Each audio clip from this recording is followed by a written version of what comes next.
Bendiciones del Señor para sus vidas, mis hermanos, amigos que nos están sintonizando a través de Facebook.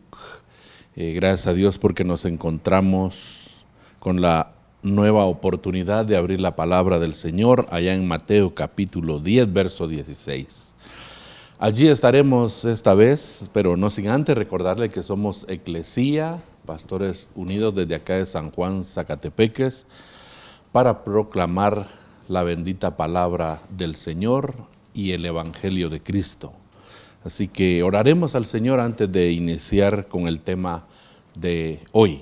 Acompáñeme, Padre, nos acercamos a ti en esta hora para darte las gracias por la oportunidad de un nuevo día, la vida y sobre todo, Señor, el privilegio de abrir tu palabra y recordar esos mandatos, esos principios, esos valores que tu palabra nos enseña para llevar una vida acorde a lo que tú quieres, Padre Celestial. Ponemos en tus manos este tiempo, que tú nos guíes y que tu Espíritu Santo, Señor, hable de manera clara y directa a nuestras vidas y nos indique qué mandato hay que obedecer en esta reflexión, qué debemos practicar.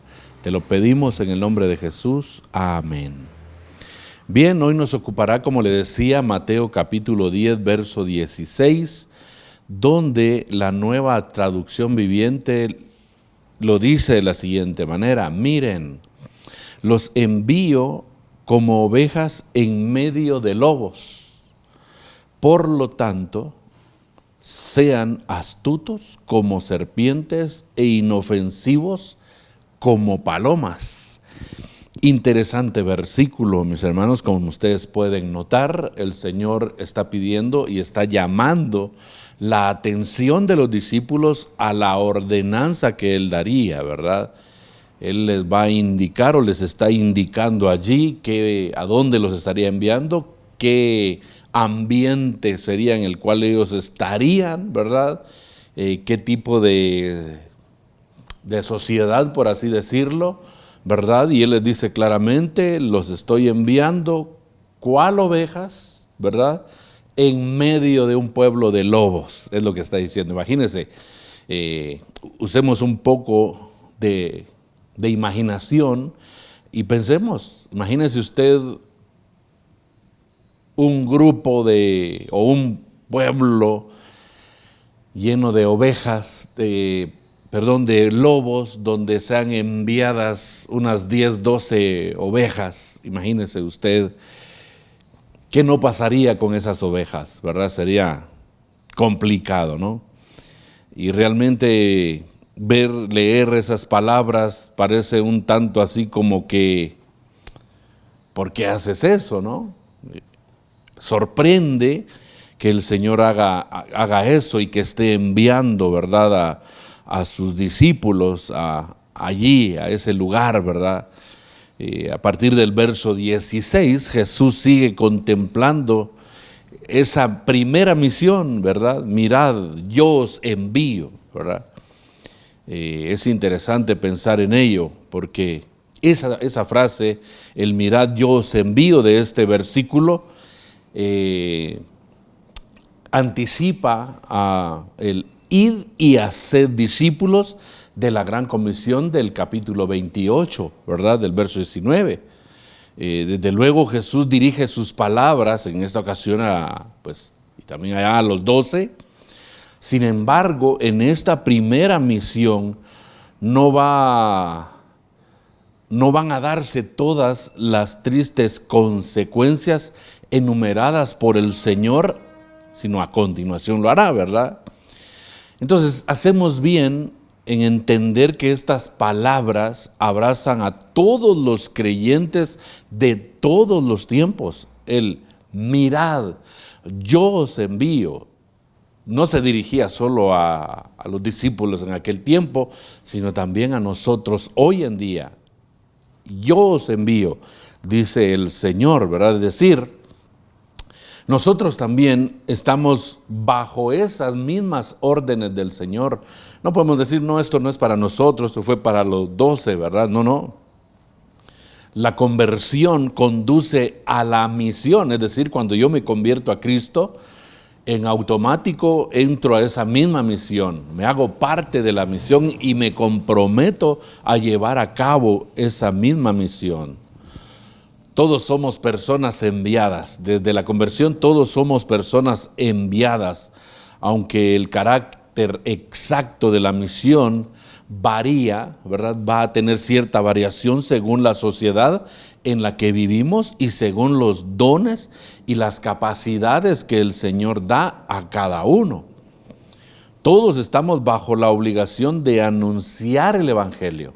Todos, absolutamente todos. Asimismo, la advertencia o las advertencias acerca de las consecuencias negativas de la misión son para todos nosotros. Imagínense usted, cerremos nuestros ojos por un momento y escuchemos al Señor diciéndonos, los envío. Imagínense usted el Señor diciéndonos a nosotros, los envío como ovejas en medio de lobos. Imagínense usted, a nosotros también nos lo está diciendo, ¿verdad? El resto de nuestro capítulo contempla al menos 2000 años de historia, ¿verdad? Aquí hay una historia impresionante. Ahora, lógicamente, no todas las consecuencias aquí, ¿verdad?, relatadas se han dado en todas las épocas, no todas. Los cristianos no siempre han sufrido el martirio a causa de su fe, por ejemplo. No siempre, y no en todo lugar o nación, no, ¿verdad? Pero una cosa sí es constante. En todos los tiempos ha habido una fuerte oposición social a la proclamación del Evangelio, eso sí, ¿verdad? Pero el martirio no. El martirio no es una experiencia general, ¿verdad? Ahora, la oposición, eso sí se experimenta en todo lugar, ¿verdad? Por ejemplo, a nosotros nos ha tocado vivir en una sociedad pluralista en la cual todas las opiniones son válidas. Todas las opiniones son válidas. En nuestro mundo, en el cual nosotros ahora estamos, hermanos, hay que respetar todas las ideas, por absurdas que parezcan o sean. Y lo único que no se respeta, y esto es interesante, es la opinión que afirma que otras opiniones son absurdas. Si somos fieles a nuestro cometido, a nuestra comisión, no podemos aceptar, mis hermanos, el pluralismo dominante de nuestra época. Es decir, aceptar que todo es válido, es aceptable y toda la cosa, hermanos. No. Predicamos a Jesucristo como la verdad, no una verdad entre muchas. No, Cristo es la única verdad y eso es lo que nosotros predicamos, ¿verdad? Como el único camino a Dios, no como uno entre tantos. Note, esa es la misión nuestra, ¿verdad? No predicar a Cristo como, sí, Cristo es una de las verdades en el mundo, ¿verdad? Sí, Él es uno de los caminos a Dios, ¿verdad? No, es el único. La tolerancia actual significa probablemente que los creyentes de hoy no tendremos que afrontar los peores excesos de la persecución. Porque se tolera, ¿verdad? Aunque hemos de reconocer que hay ciertos lugares y ciertas sociedades o naciones donde sí, la persecución es muy, muy literal, casi a lo que se describe en la Biblia. Pero también significa que la gente rechazará indigna, ¿verdad? Rechazará la gente indigna nuestro mensaje acusándonos de intolerantes. Eso sí pasa.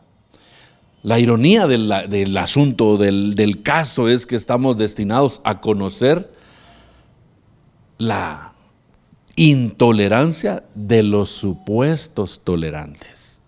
Eso es lo irónico, ¿no?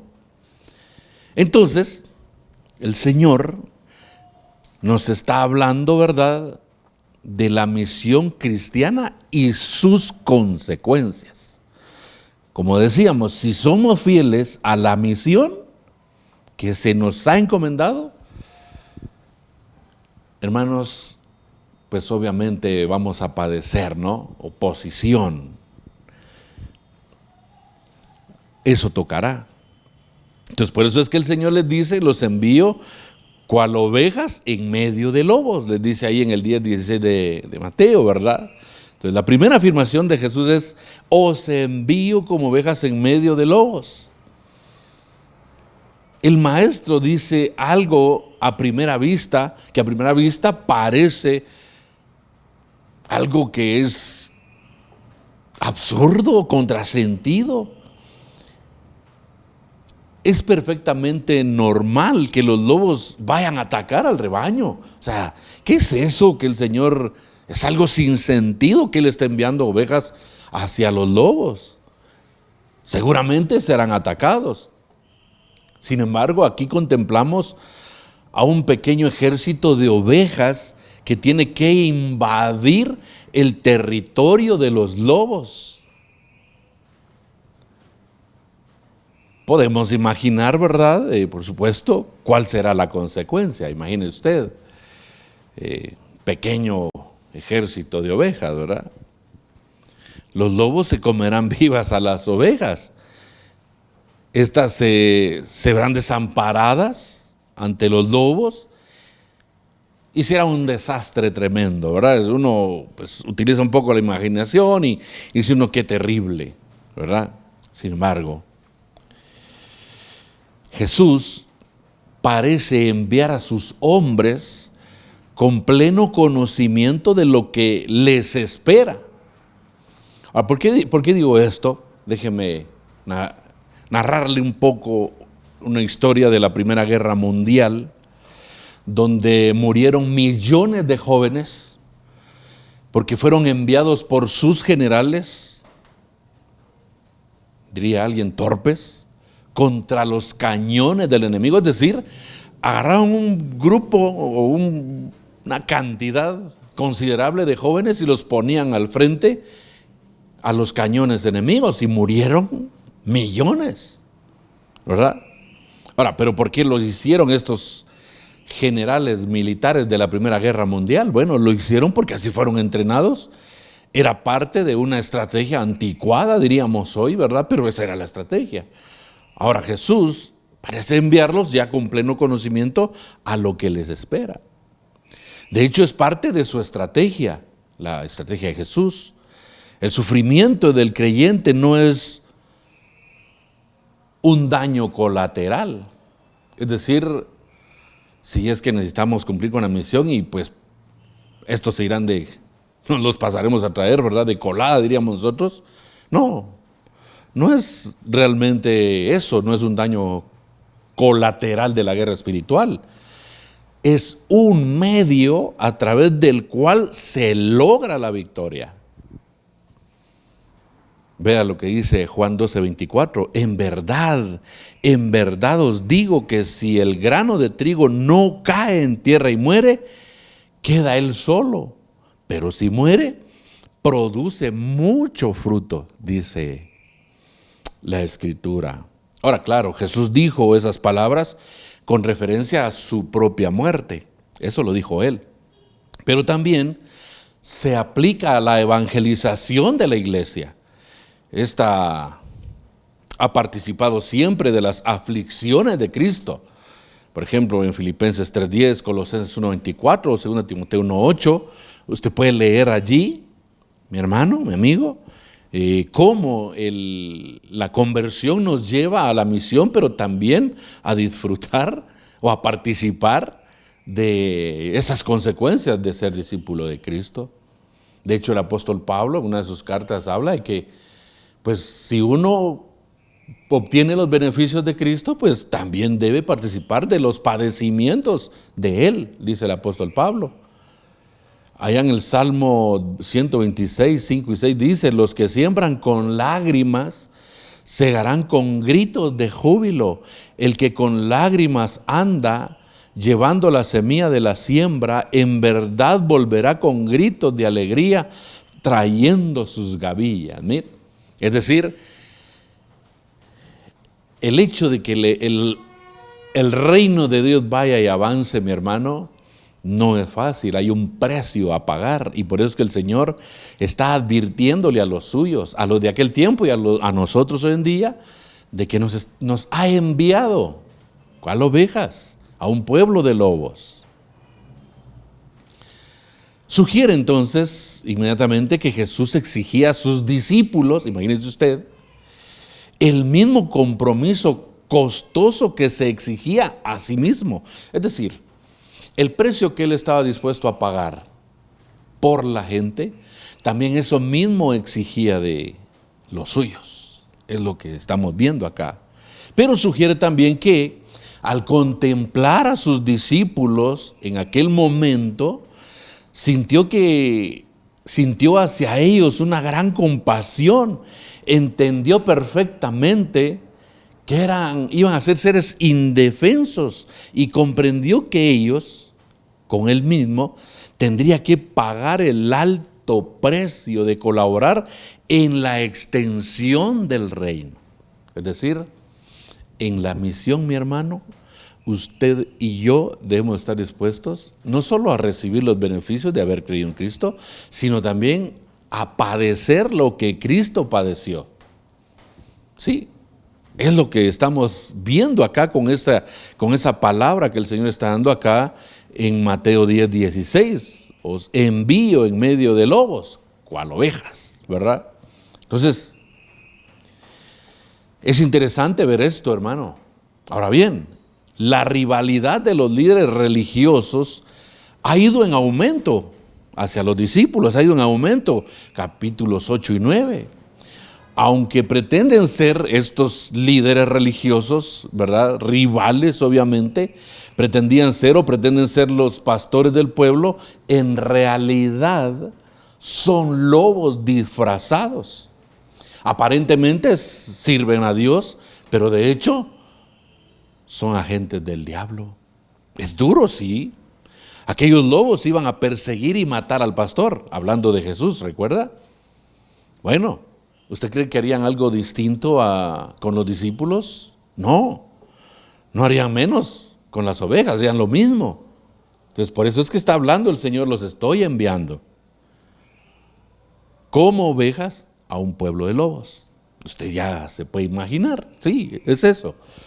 Es eso, Jesús lo sabe y está advirtiéndolo. A mí en lo personal me encanta la honestidad y sinceridad de Dios para con nosotros, porque en ningún momento nos está diciendo Él o nos está dando una falsa expectativa. Nos está diciendo, ¿quieren seguirme? Ok, como Él lo dijo. El que quiera venir en pos de mí, niéguese a sí mismo, tome su cruz y sígame. Debemos estar dispuestos al padecimiento, al sufrimiento, con tal de anunciar las verdades y sobre todo la buena noticia del evangelio de salvación. ¿Será que el Señor no sintió compasión? Sí, por supuesto. Sintió compasión, misericordia hacia los suyos, pero eso no hizo que se desviara de la meta, de la misión. No, la misión hay que cumplirla sí o sí. Los envía no porque desea hacerlos sufrir, sino solo porque su misión es necesaria para la salvación de la gente. Eso es lo que tenemos que tener en mente, mis hermanos, y en nuestro corazón. Más que el sufrimiento, está la necesidad de salvar a la gente. Ese es el asunto. En la guerra espiritual el sufrimiento es inevitable, inevitable. La disposición a poner la vida es una condición de nuestra milicia, es así.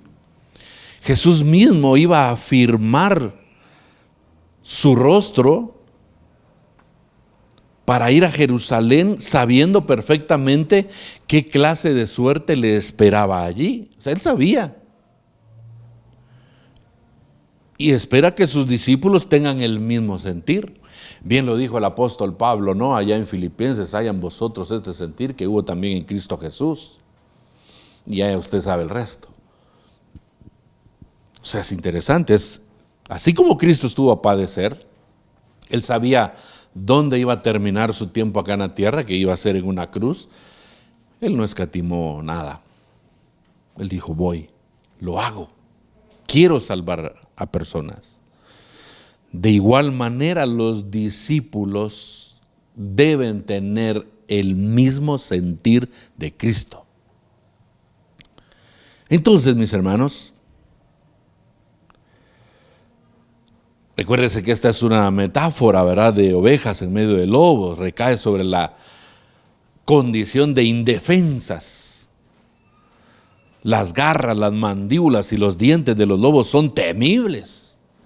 En comparación a la oveja no tiene con qué defenderse, es animal dócil y débil, está a merced de los lobos, ¿verdad?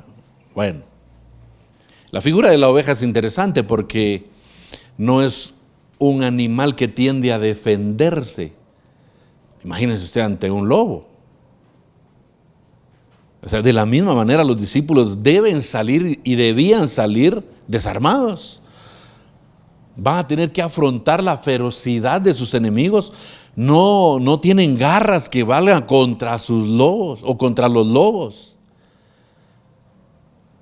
Y si se les ocurriera emplear sus dientes, estarían actuando como lobos, no como ovejas. Y traicionarían la causa del Señor, imagínense. Las armas de la milicia, mis hermanos, del creyente, no son carnales.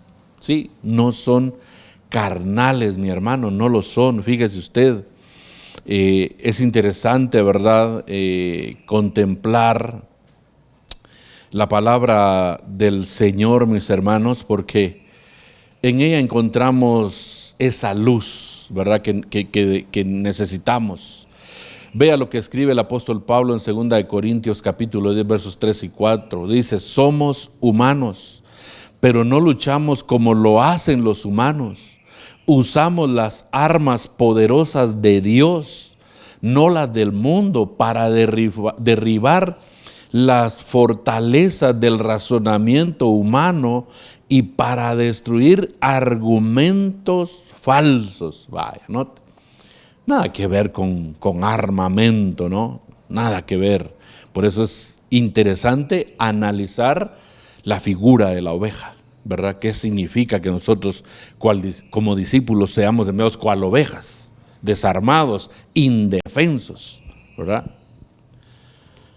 Aunque estamos involucrados en una lucha a muerte, no nos es permitido, oigan bien, mis hermanos, no nos es permitido emplear la espada, ni ninguna clase de violencia o coacción. No nos es permitido. Recuérdase a Pedro, cuando iban a apresar a Jesús, automáticamente él sacó la espada y tiró a matar, y solo paró quitando una oreja, y el Señor lo reprendió por ello. No estamos llamados a eso. Ni siquiera podemos utilizar ciertas clases de armas verbales que el enemigo empleará contra nosotros. Ni siquiera eso. Armas verbales. Por ejemplo, el insulto o la descalificación, el lavado de cerebro, la mentira, el engaño. Todas estas cosas nos están vetadas, anuladas. Negativo usarlas. No podemos, hermanos, no podemos. Entonces, eso es actuar, ¿verdad? O llevar, o ser cual oveja, ¿verdad?, en medio de lobos, ovejas en medio de lobos.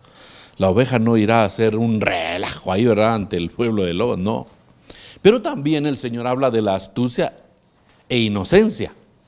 La astucia de la serpiente y la inocencia de la paloma, ¿verdad? Y eso quiere decir que debemos presentar nuestro mensaje con respeto, consideración, compasión y amor, evitando todo motivo de ofensa. ¿Ve? debemos emplear nuestra sagacidad para determinar qué medios utilizar en cada situación y qué argumentos emplear ante cada persona. Eso debemos, a eso llama el Señor, astucia. Veo, analizo, veo por dónde puedo entrar con el Evangelio, tal cual lo hizo el apóstol Pablo. ¿Se recuerda usted cuando llegó a Grecia? Se dio una vuelta por el pueblo, observó, ingresó, ¿verdad?, a un lugar y vio allí que había algo que podía él utilizar como el medio para hablar del Evangelio de Jesucristo. Eso es ser astuto. Debemos adecuar la presentación del Evangelio a la formación académica y a las necesidades morales y espirituales de nuestros oyentes, haciéndonos todo a todos para que por todos los medios salvemos a alguno. Es lo que hizo Pablo. Pablo no entró allí ofendiendo. Él vio que habían imágenes por aquí, por allá, y vio y les dijo: puedo notar que ustedes son religiosos, y les habló al Dios no conocido, que ellos tenían ahí un cuadro, ¿verdad? Interesante. Historia que nos anima a nosotros a ser astutos, a utilizar la astucia, ¿verdad? Entonces, para ello necesitamos crecer en una combinación de sabiduría espiritual y pureza de motivación, ¿ve? Debemos ser puros en nuestra motivación y sabios espiritualmente. Los discípulos, al salir en su misión, deben caracterizarse por su sabiduría, prudencia y sensatez. Eso. No deben ser ingenuos, deben evitar situaciones comprometedoras, deben hacerlo. Deben reconocer situaciones de peligro y, en la medida de lo posible, evitarlas. Deben reconocer a los opositores y no dar lo santo a los perros, ni echar sus perlas delante de los cerdos. O sea, el que quiere, quiere; el que no, pues no. Pero tampoco, debemos estar dispuestos a entregarnos cual Cristo lo hizo por la extensión del Evangelio y del reino, sí. Pero tampoco debemos ser imprudentes. Es lo que el Señor está pidiendo acá, ¿ve? Es lo que Él está enseñando, ¿verdad?, a los suyos. La palabra traducida como inocente significa sin mezcla. Se refiere claramente a la rectitud de carácter y a la pureza de nuestras motivaciones en la evangelización, ¿verdad? Es decir, el evangelista debe ser irreprensible en sus motivos y sus métodos, protegido por la armadura de un carácter recto y de una fe no fingida. Debe ser como Jesús mismo, sin daño y sin engaño, dispuesto a recibir 100 injurias más bien que a devolver una sola. Así pues, los discípulos deben salir en su misión a sabiendas de que están indefensos ante las agresiones del enemigo, ¿sí? Por ello, deben emplear la inteligencia, pero guardando siempre puras sus motivaciones. Entonces, mis hermanos, ¿qué es con lo que nos quedamos? Con el llamado, ¿sí? Con el llamado a ser parte de la extensión del reino del Señor, y que es un llamado para todos, es una ordenanza para todos, pero conscientes del precio que debemos pagar. Pero el Señor nos ha dotado de sabiduría para ser astutos, pero también como la paloma, inocentes, ¿verdad? Respetuosos, llevando el mensaje, sí, pero sabiendo llegar a cada persona, ¿verdad? Tal cual el Señor nos dio el ejemplo y también los discípulos nos han dado el ejemplo. Vea cómo Cristo llegó a aquella mujer, a la samaritana. Entabló una conversación larga, transparente y honesta, y con un amor y compasión y misericordia por ella. Al punto que ella paró reconociendo a Jesucristo. Eso A eso debemos estar dispuestos nosotros, a saber llegar, ¿verdad?, a la gente. Claro, seguramente habrá oposición, sí, pero debemos estar dispuestos a padecerla, mis hermanos. Debemos estar dispuestos a padecer esa oposición. Así que, ¿está dispuesto usted a actuar como oveja en medio de un pueblo de lobos? El llamado es para usted y para mí, el desafío es para todos.